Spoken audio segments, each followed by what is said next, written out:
Hey everybody, welcome to Localism, the podcast that asks if we're putting our power in the right places. I'm your host and guy who isn't sure when this is going to go up because a power outage wiped out most of my first script, and I'm having to rewrite all this bluntly.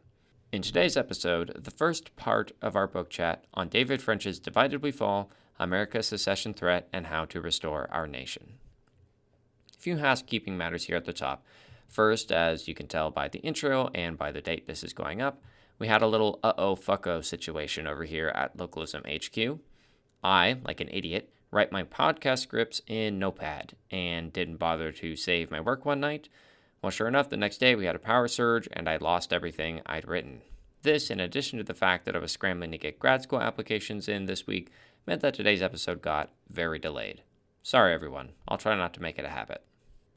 Another quick for the good of the order issue. With the beginning of our book chat on French's Divided We Fall, we finally have entered the last book we'll be covering via a book chat for the time being. Once we're done with this episode, and then the next, it'll have been 6 straight episodes of book chats, and since the podcast releases on a twice-monthly basis, that means it's been 3 straight months of hitting the stacks. That's more than enough time to get our fill of literacy, I think. I promise. Starting with episode 21, we'll be returning to non-book related topics, and I'm super excited with the ideas I have lined up for new episodes. But don't fret. There are definitely other books that I think would be worth us engaging with as we continue our discussion and analysis of localism. For the time being, though, once these 2 episodes on Divided We Fall are done with, we'll be moving past the book chats. Okay, enough small talk. Let's get to the good stuff.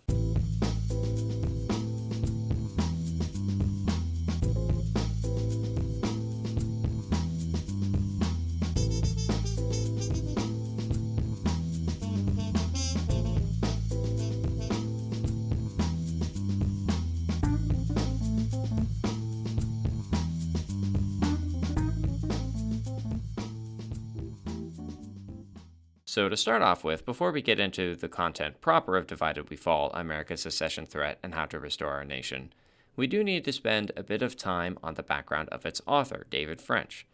To be clear, this isn't a book gen situation where to fully get what's going on in his book, Libertarian Municipalism, you need to dive into the biographies of 2 separate people and go through decades of weird leftist infighting in Middle East politics in order to understand what the fuck the book is talking about. In contrast, Divided We Fall stands more or less on its own. You could read it without knowing anything about French and come away with an accurate understanding of what the book is discussing and what it thinks we should do. But knowing what makes French tick does help provide a bit of color to the stuff he's talking about in Divided We Fall, and helps explain why he makes the proposals he does. It also lets me show why, by covering French, I can finally claim to, at least technically, be giving a right-wing author and a right-wing perspective some airtime. This has been a rarity so far, given my own bleeding lefty heart and the leanings of the other authors we've discussed. Though, as we'll see, French's right-wing bona fides are, let's just say, maybe a bit dubious. Alright, let's talk about David French. For most of his professional life, David French was a lawyer. But not just any lawyer. French was a very specific archetype of lawyer, made from a specific mold.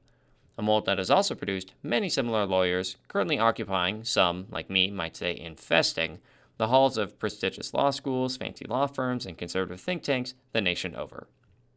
French graduated from Harvard in 1994 with Latin honors, proving that he is a genuinely, extremely intelligent guy. After a stint in commercial litigation, he moved on to work for right-wing organizations like the Alliance Defending Freedom, with a big focus on religious liberties. For those of you that haven't heard of the Alliance Defending Freedom, they're a conservative nonprofit seeking to expand the prevalence of Christianity and Christian ideology in government and other public institutions like schools.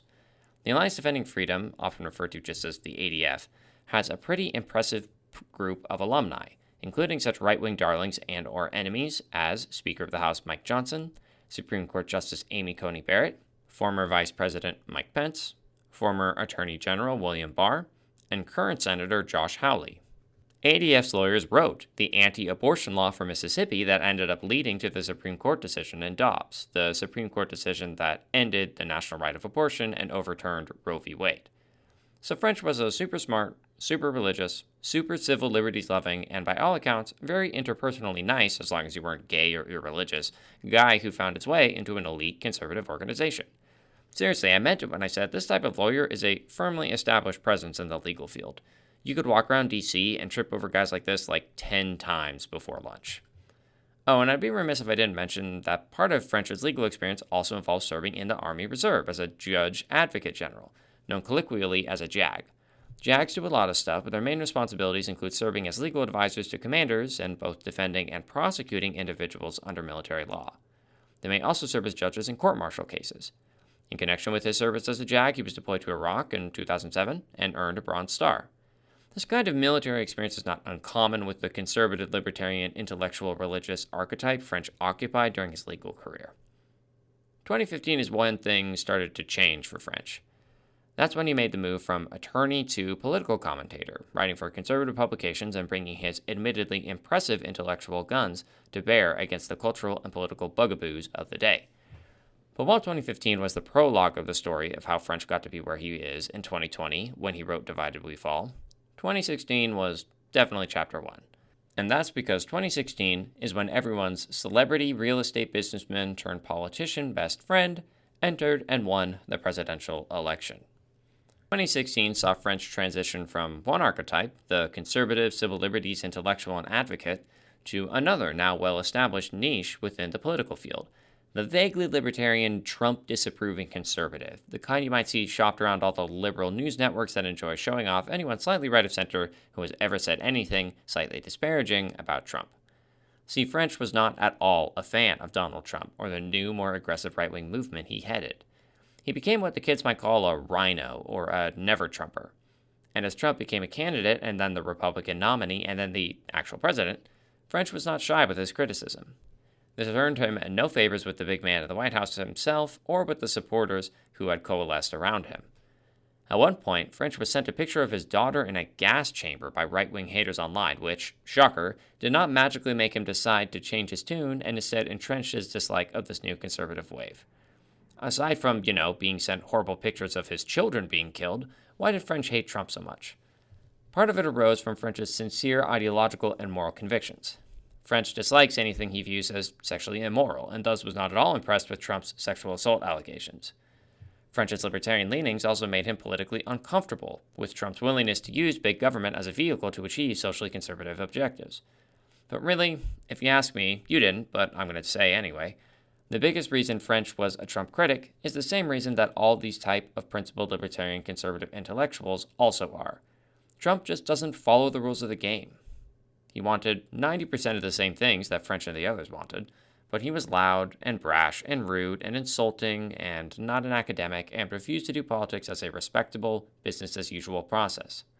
Basically, he said all the quiet stuff out loud, and he wasn't a good, humble, family values Christian type, and that made him just too uncivil and too icky to be embraced, though not, of course, worse than the Democrats he opposed. Like many of the conservatives with this opinion, French shed his Republican label in 2018 and currently identifies as an independent.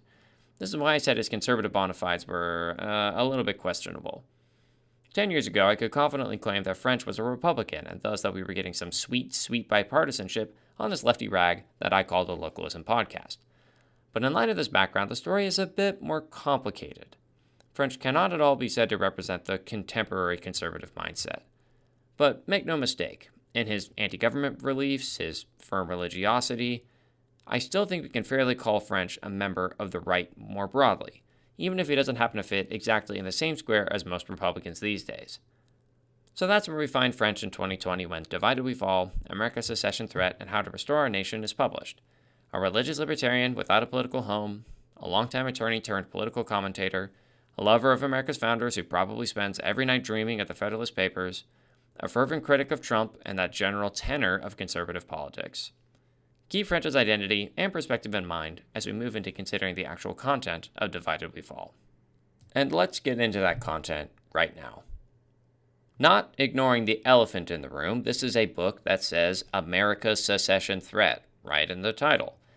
And if I had to give a quick and dirty summary of the book, I'd say it's about why French thinks America is in danger of facing a genuine secession threat, and his 2 disturbingly possible suggestions for how that secession threat might play out, and his proposals for how to avoid that outcome. Today's episode is going to be about the first 2 parts of the book, the why America is in danger of a secession crisis and here's what the crisis might look like bits. Our next episode will be about what French thinks we need to do to keep a secession threat from occurring, and how that solution does, or doesn't, align with localism. So why does French think we're cooked? Because he sees America as drinking a very specific cocktail of dangerous and explosive elements. The first of those elements, two mainstream political ideologies that view each other not as ideological rivals, not even just as enemies, but as actively destructive and anti-American forces for whom mere defeat is insufficient. No, the problem, according to French, is that mainstream politics is about destroying an opposition that, from each side's perspective, is not merely wrong, but instead is actively evil. Quote, "At the core of each narrative is the burning conviction that the other side doesn't just want its opponents to lose political races, but rather wishes for them to exist in a state of permanent, dangerous, perhaps even deadly subordination. And really, if you're steeped in your own side's narrative, shouldn't your opponent not just lose, but also be cast down from American politics and culture? Why should you tolerate such hate? Why should you respect their institutions and their autonomy? One does not respect evil. One defeats evil. Justice demands nothing less." End quote. This is ingredient number one in the secession cocktail, opposing political sides who don't just want to beat each other, but want to destroy each other. But it isn't just that there's mutual hatred and division.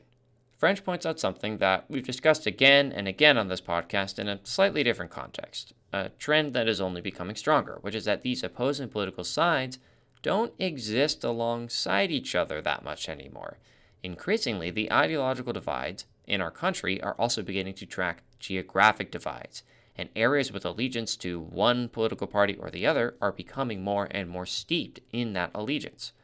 A couple of very interesting facts French points out in this section include the growth of landslide counties, a county that one party or the other wins by at least 20 points.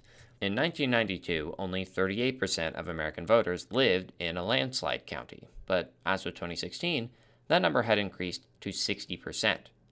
As of 2019, there was only one state legislature that was not completely controlled by one mainstream political party, Minnesota's. The others were more or less all under a single party's control.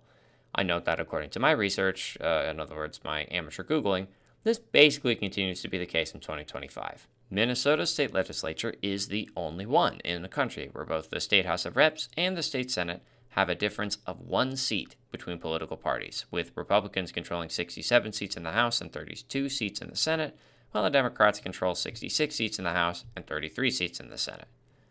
Concerning so-called trifecta states, where the same party controls both houses of the state legislature and the governorship, as of 2018, there were 37 trifecta states, 23 Republican and 14 Democrat. As of 2025, there are still 23 Republican trifectas, but Democrats have increased their trifecta states to 15. This helps explain why a lot of Republicans love sending stuff to the states, but balk at granting actual local government local control.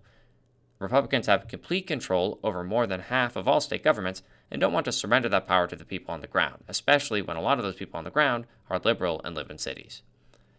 And here's the real key bit. Quote, "These states aren't checkerboarded across the country." These states, of course, referring to trifecta states. Instead, red and blue states tend to be geographically clustered. Democrats have lockdown control of the Pacific Coast. The states of Washington, Oregon, and California are progressive strongholds. Democrats also have extensive control of Greater New England, an area they'd almost completely dominate but for the success of moderate Republican governors in Massachusetts and Maryland, states that nonetheless remain thoroughly Democratic and progressive. Sidebar, as of 2025, this is no longer true as both Massachusetts and Maryland have Democrat governors and indeed are now Democrat trifecta states. Back to the quote. "The Republicans persistently dominate the states of the Southeast Conference. Yes, the center of American college football power is also the center of Republican power and cultural dominance." That's a direct quote from the book. Don't blame me for throwing that in there. "But they also dominate large sections of the American West and Upper Midwest." End quote. French points out that these shared political and geographical boundaries are also beginning to track divisions in culture as Americans increasingly self-sort. Quote, "In fact, one can overlay the electoral map with any number of additional maps, including church attendance or even maps of television ratings, and see clearly the stark cultural divides. A map of church attendance is strikingly similar to a map of voting habits." This is the second ingredient in French's secession threat cocktail. Clearly defined geographic boundaries that track political and cultural boundaries. Ingredient number 3 in the cocktail is fear, and specifically fear in these separated, isolated political and cultural regions that external political forces want to destroy their culture and their favored civil liberties. Quote, do the populations of these regions believe their culture and their essential liberties are under threat? The answer here is unquestionably yes. It is now increasingly clear that virtually every major American political difference represents and reflects an aspect of the series of American culture wars. Even court decisions and laws that work small changes in citizens' everyday lives take on immense importance, not just because of the underlying principles animating them, but also because of the identities of the combatants. Each small legal loss is deemed but the first step on the road to repression. End quote. And last of all, we have ingredient number 4 in the secession threat cocktail: violence. The French, when this political cultural division, geographical sorting, and fear of external destruction reach a fever pitch, individuals begin to turn to violence as a way to escape or conquer those external political forces. And once that violence becomes too commonplace, the current form of government can't survive it.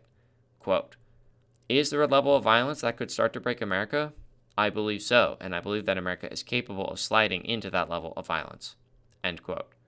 Specifically, French thinks that the kind of violence that could break the current America is regional violence, or violence between clearly demarcated and different areas of the country that are divided by their politics and their culture. And now we have the full recipe for French's secession threat cocktail. One shot of political division that has people on either side of the political divide viewing the opposition as enemies to destroy rather than rivals to defeat, a dash of regional homogeny, clear regional or other geographic divisions that neatly track differences in political and cultural traits, a splash of fear that those who live outside your particular region are actively planning to take away your ability to self-govern and will instead impose unwanted political and cultural values. Finally, garnished with a willingness to be motivated by that fear to utilize violence as a way to defend or overcome the external parties you view as a threat while uniting with others in your homogeneous region who share your politics and culture. Stir it up, pour over ice, and you've got a secession threat on the rocks, a French original creation. So assuming that America currently has all 4 of these deadly ingredients at its disposal, something that I think most of us probably wouldn't disagree with, how might the events of a secession crisis play out? French has 2 different versions of what modern secession in America might look like, one where Republicans try to break away from America and one where Democrats do. These 2 scenarios are kind of the beating heart of the whole book, in my view. They're written in narrative style and are very scary precisely because they don't seem like speculative fiction or some half-baked alternate history premise, at least for the most part. No, French gives us 2 stories that should make us sit up and pay attention because they hew so close to reality and are based upon conflicts that draw from genuine pain points in American politics. I'm going to summarize them for you here, but I recommend reading the original chapters themselves. My summary won't do the scenarios justice. Unfortunately, normally I try to provide free PDFs of my books if I can find them. This is very much a commercial book. I couldn't find a free one online. Maybe you can sail the seas and be more successful than I was. To talk about French's 2 different secession scenarios, let's go in the order the scenarios are presented in the book, which means we're starting with the liberal breakaway. French calls this one Calexit. Here's the setup, which, to reiterate, is all hypothetical. None of this has actually happened. It's just French going, hey, these are some events that I think could kick off a secession crisis. Also, a bit of a content warning here for violence towards children. If that's something that makes you uncomfortable, this scenario does involve that. You probably want to skip ahead maybe 10 minutes to avoid having to hear about it. Okay, here's the setup. On the anniversary of Columbine, there's a horrible mass shooting at a school that leaves 35 kids and 2 cops dead. This makes political and social interests in California incandescent with rage, especially because, in French's hypothetical future, the Supreme Court has recently issued 2 rulings that change the scope of gun rights in California. First, in a 5-4 vote, the Supreme Court rules that bans on high-capacity magazines are illegal. Second, in a 6-3 vote, the Supreme Court indicates that California is required to be a shall-issue concealed carry permit state, meaning that anyone can pass a background check must be issued a permit for concealed carry. Okay, again, just want to reiterate, this is fictional. Neither of these things are currently true, so please don't buy a bunch of illegal high-capacity magazines and then blame this podcast when the cops show up to arrest you. In this Calexit scenario, as a matter of coincidence, around the same time the horrible school shooting occurs, the Supreme Court is considering another case, this one asking whether to find that 10-day waiting periods are unconstitutional. And the school shooters used legally purchased assault rifles with high-capacity magazines in the shooting. So, yeah, deeply blue California is not happy with the Supreme Court or with the country as a whole. As that unhappiness raises, the California state legislature acts. They pass a law essentially banning all private ownership of guns and imposing a mandatory buyback on California citizens. In a polarized and extremely liberal California, this law is cheered by the overwhelming liberal majority. Small problem, it also very clearly violates the federal Second Amendment. The California state government knows this. The California governor knows this when she signs the bill into law. They just don't give a shit. They start the gun seizures right away, ignoring efforts to sue them in federal court or other forms of federal interference. The gun seizures predictably trigger a violent response from the overwhelmingly Republican parts of rural California, who may be completely outnumbered by the liberal Californians that live in cities, but outside of those cities, the average square mile of California is red and Republican. Civilian right-wing militia from California itself and conservative western states like Montana and Idaho vow to come to the aid of those California citizens who are engaging in armed resistance against the gun seizures. This makes the liberal urban majority in California even madder, and they call on the state government to defend California by using police and military might to defeat the militias, most of which never follow through on their promise to come to California and do little other than post with social media pictures wearing camo and wielding rifles. Meanwhile, in Washington, D.C., the Republican president is finding himself dealing with the second California crisis of his term. The first one came when he attempted to enforce immigration laws in California, resulting in conflicts with liberal activists and sanctuary city local politicians.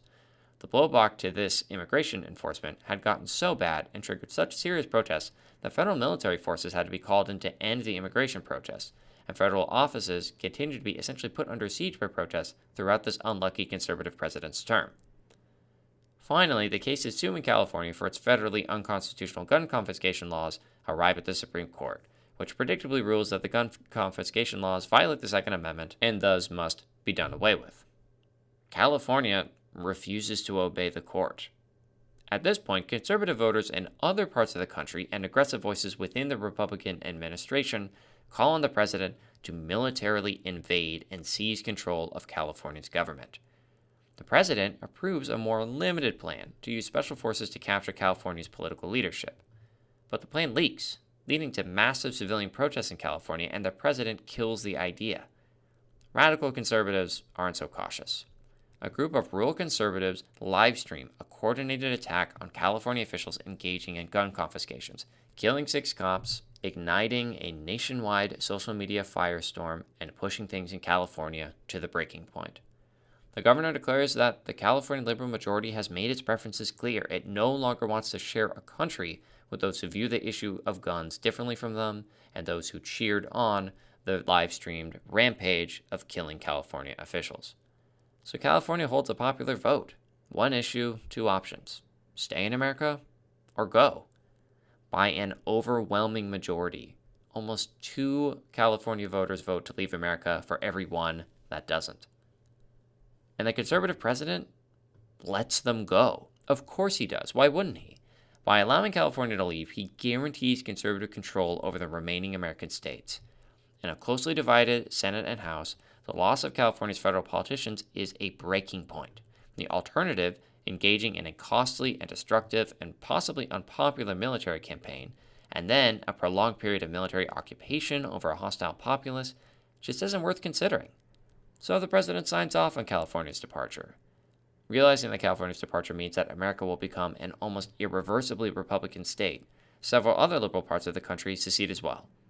The end result was that where there was once one country, there now is 3. The Pacific Republic, centered around California, the New England Alliance, centered around New York and Massachusetts, and good old America, comprising all the states that haven't left.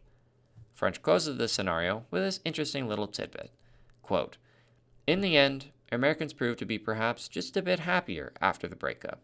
Each nation had its own political struggles, and each nation had its own divisions. Utopia is not possible on this earth, after all. But there was, for a time, a burst of optimism, hope, and purpose. There was, for a time, a burst of energy, as the people strove to build a nation stronger and better than their new rivals. So one great experiment in freedom and democracy ended. Another great experiment began.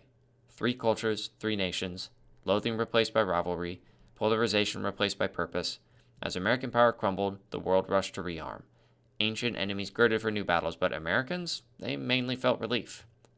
I'm going to leave my own thoughts on French's ideas and suggestions for the next episode, but I'll depart from that rule just a bit to note how interestingly positive French is about what this version of a post-secession America could look like.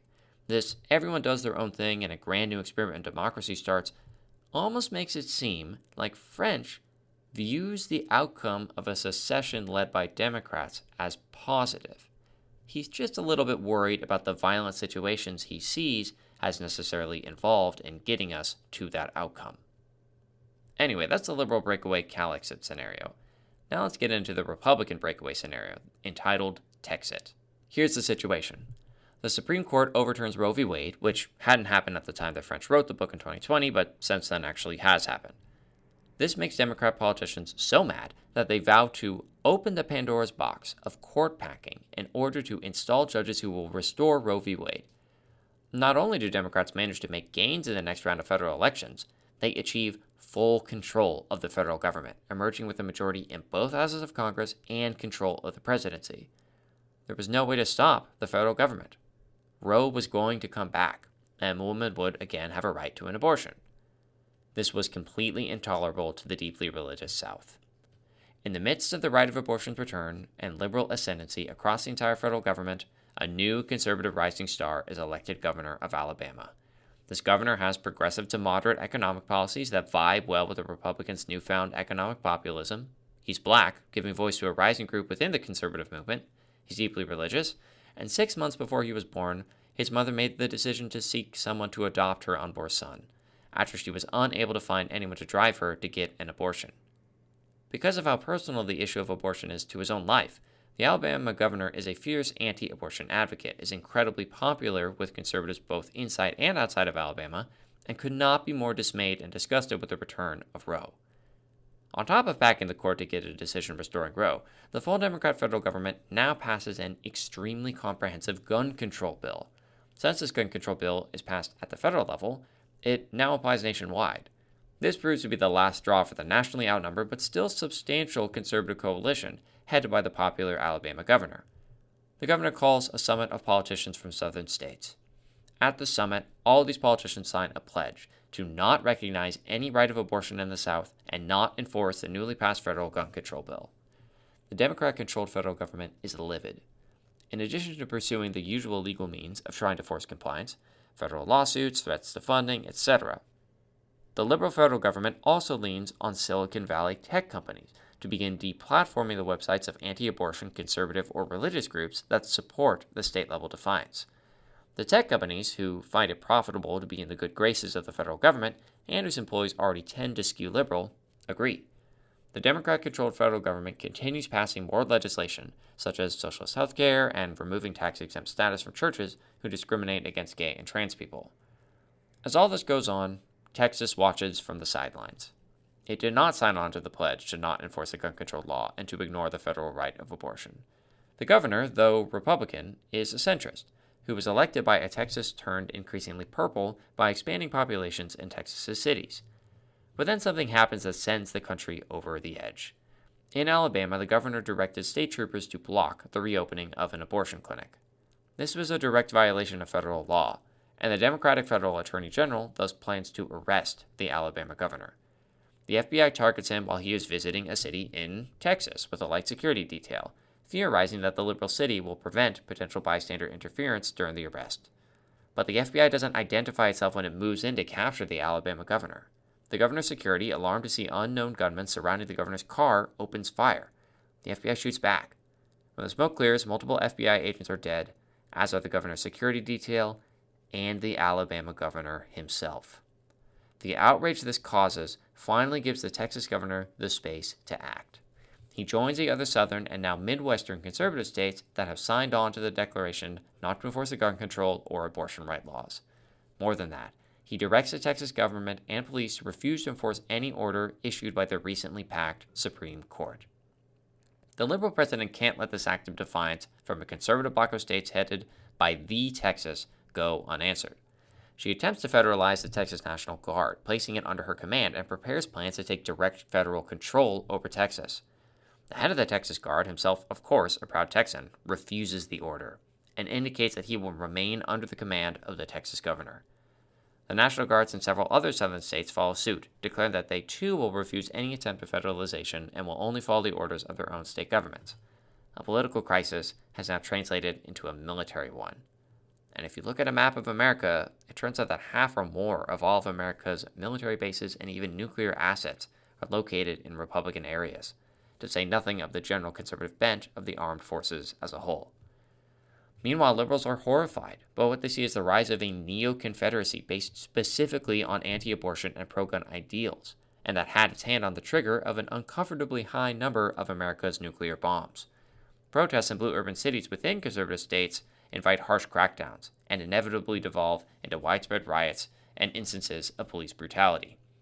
Liberals call for law and order, for a second march to the sea for the federal government to act to destroy this rising threat.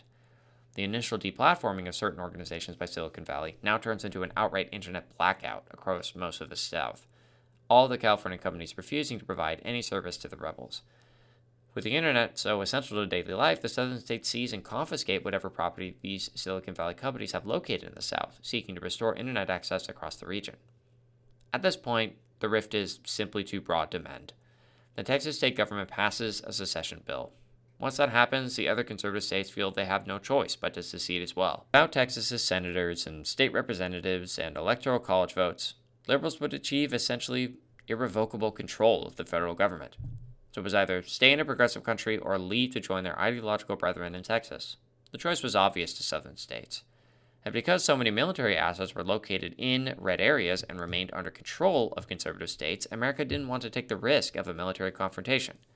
Plus, some liberal politicians saw the secession as the opportunity of a lifetime, one that would ensure their party's permanent ascendancy in the absence of any real conservative counterweight left in the country. In the end, this is how French describes what the country looks like.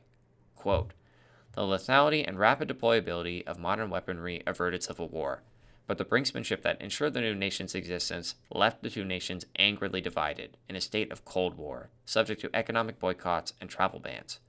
This was no amicable split, but rather a bitter divorce. A great migration commenced. Millions of Americans left their homes, uprooted their families, and moved to more hospitable ideological and religious territory. The United States became more secular and more progressive. The Republic of Texas, later the American Constitutional Republic, became more religious and more conservative." End quote. Not exactly all the happiness and rainbows and great American experiment and democracy crap that occurred at the end of the Calixte scenario, is it? Again, not putting on my critic cap just yet, that'll be for next episode, but it sure is interesting how the conservative French depicts a situation where Democrats leave a conservative-controlled America as ending mostly positively, and where conservatives leave a Democrat-controlled America as mostly negative. Could it be that despite his facially neutral presentation, French has slipped a sneaky implication in here? After the two chapters that lay out the Calixte and Texas scenarios, French has a kind of joint epilogue. He calls this joint epilogue A World on Fire, which presents his predictions for what would happen globally if America broke apart, either under a conservative breakaway or liberal breakaway scenario. I won't bore you with the details on this one. Basically, America stops being the world police and doing quite so much global military projection, which results in a huge shift in how the world relates to each other militarily. French depicts this shift as pretty much every regional rivalry popping off into a hot war. Russia takes Ukraine. Again, this was written in 2020, so Russia's invasion of Ukraine hadn't happened yet. Russia also invades Estonia, Lithuania, and Latvia. China invades Taiwan, triggering a remilitarized Japan to end its policy of pure self-defense and enter the war on Taiwan's side. Australia does the same thing. This results in a devastating Pacific War. Israel invades Lebanon to seize territory. Again, this was in 2020. October 7 hadn't happened yet, and please, Mr. YouTube, don't let the algorithm kill me. I'm just relating what's in French's book. All this global instability puts a big old dent in the global economy. Shocker. Old school conservative relays old school conservative position that Americans must forever be militarily entangled abroad and send our kids to die in foreign wars or the whole world collapses. Gee, who could have predicted that a never-Trump conservative would say such a thing? But there is one pretty interesting passage in this parade of horribles that I want to read to you. Quote, "Truth be told, there were Americans who liked the New World. They had always resented international dependence on American arms and American lives. They were glad to pull back to their new borders and had little interest in crises overseas. They saw the new nations as more in keeping with the intentions of the founders of the old United States, avoiding foreign entanglements and staying out of foreign wars. Freed from the burden of defending the world, the new nations believed they could pour their resources into their own people. Standing armies diminished. The new navies still sailed the seas, but the fleets were smaller. There were fewer carrier battle crews. There was no need to project overwhelming force, only to deter attacks. And so the world settled into its new reality. Great power conflict was no longer unthinkable. Shifting alliances played havoc with international travel and international trade, and world economies became more unstable. Millions abroad planned for future conflicts that Americans hoped and believed would not reach across the oceans to touch their shores. Isolationist and polarized Americans had broken the world their forefathers made, and they could not ever put it back together again. End quote. I find this passage, which when you get through all the weird military board game Hearts of Iron mod stuff surrounding it, is really the heart of the World on Fire epilogue to Texet and Calixet, incredibly fascinating. First, because I think it does a fair job of describing what probably would happen in the decades following an American breakup.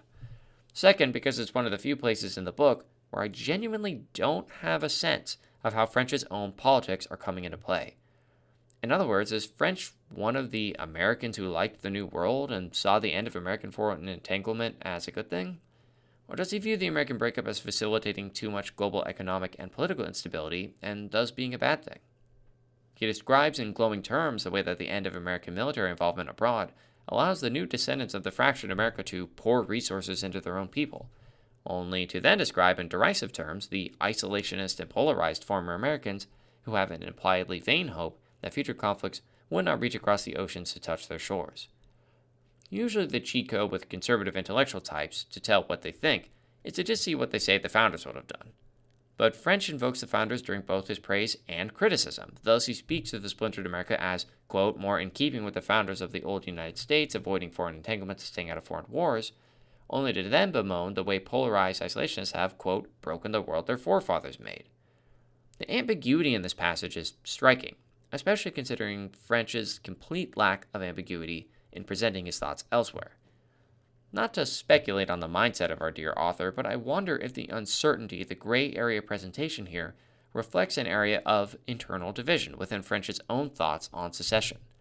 Perhaps he sees that outcome as both alluring and dangerous, as presenting a path towards more homogeneous and stable countries with less military adventurism, including one country that is firmly in conservative hands, either a breakaway or the original America, but also as a risk that economic and military upheaval could disrupt the domestic way of life here in America. Is that risk worth paying to achieve the good parts of an American breakup? You might think that French's answer would be a resounding no, given that he's writing all this in a book titled Divided We Fall, America's Secession Threat and How to Restore Our Nation. But in this passage, I think we see that whatever he may be putting on the book's cover, French's opinions towards secession and its political consequences are more complex than they might seem at first glance. One final thought before we wrap this episode up. The most distracting similarity between French's Calixet and Texas secession scenarios is that they both kind of turn on a bungled federal attempt to capture the head of the coalition agitating for secession. In the Calixet scenario, that was the leaked but never actually attempted operation to capture the California governor. In the Texas scenario, that was the disastrous attempt to arrest the Alabama governor that ended up being an accidental assassination. It could be easy to point to these contrivances and say, the scenarios French puts forward shouldn't be taken seriously. In real life, the chances of the federal government either trying to do something that's stupid or trying to do it and then fucking it up that badly aren't very high. But I don't agree with that sentiment.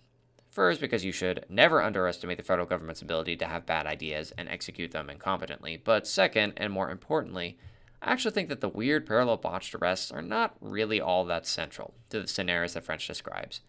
Sure, maybe they kind of kick things off or get things to the point of no return a bit faster, but and I suspect, probably also French, both think that there's sufficient but not necessary causes for these kinds of conflicts to spiral out of control.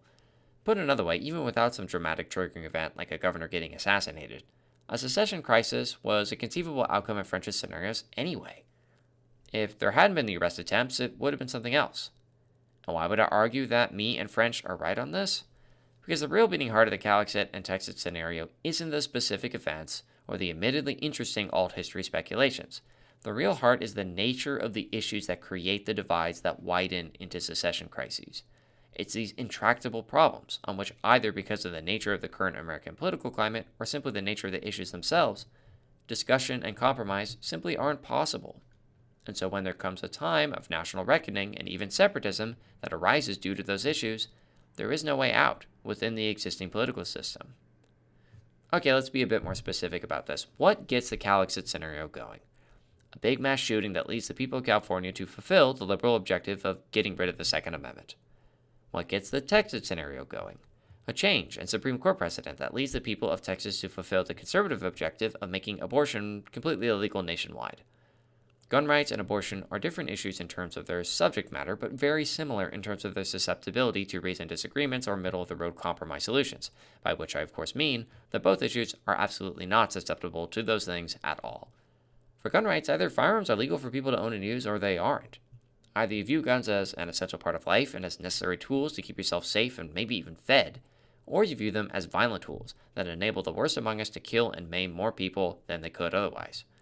Either you feel that the victims of gun violence are a necessary cost for maintaining the right to bear arms as a civil liberty, or you feel that victims of gun violence are preventable tragedies that were caused by a reluctance to stop clinging to destructive and unnecessary tools.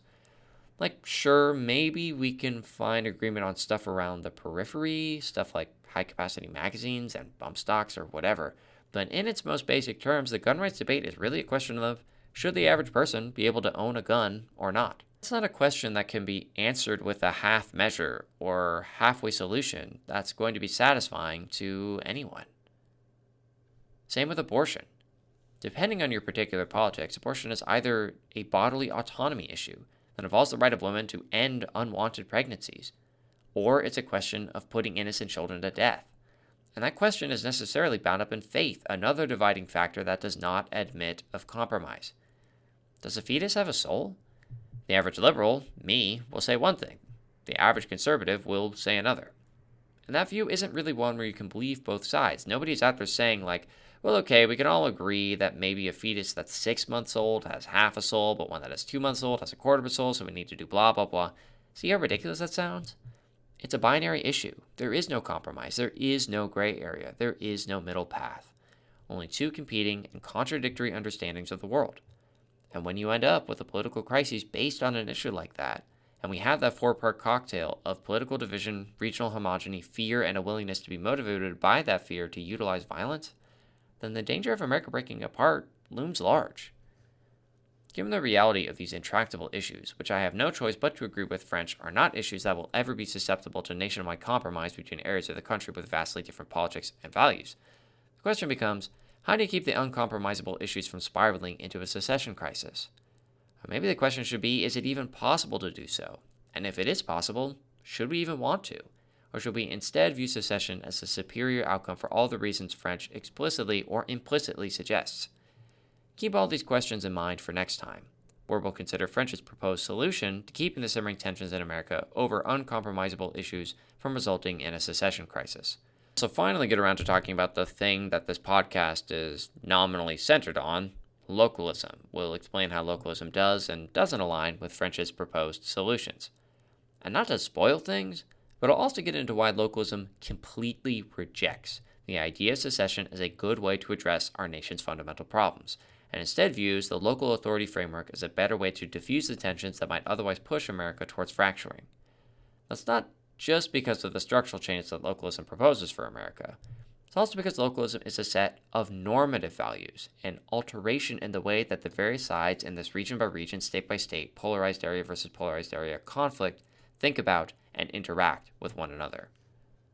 If that sounds interesting, please be sure to follow us on Spotify or on our YouTube channel at Localist, that's Localist with a T, pod.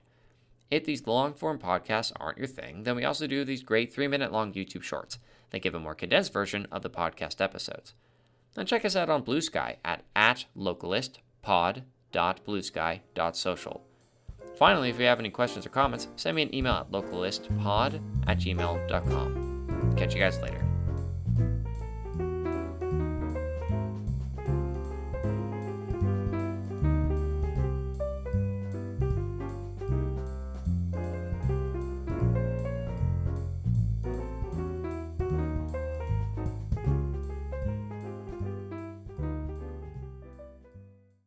A huge thank you to Kevin McLeod for letting me use the two songs in this podcast, Acid Jazz and Opportunity Walks. You can find these and a bunch of other really great songs on Kevin's website, incompetech.com. And the use of Kevin's music here is licensed under Creative Commons by Attribution 4.0.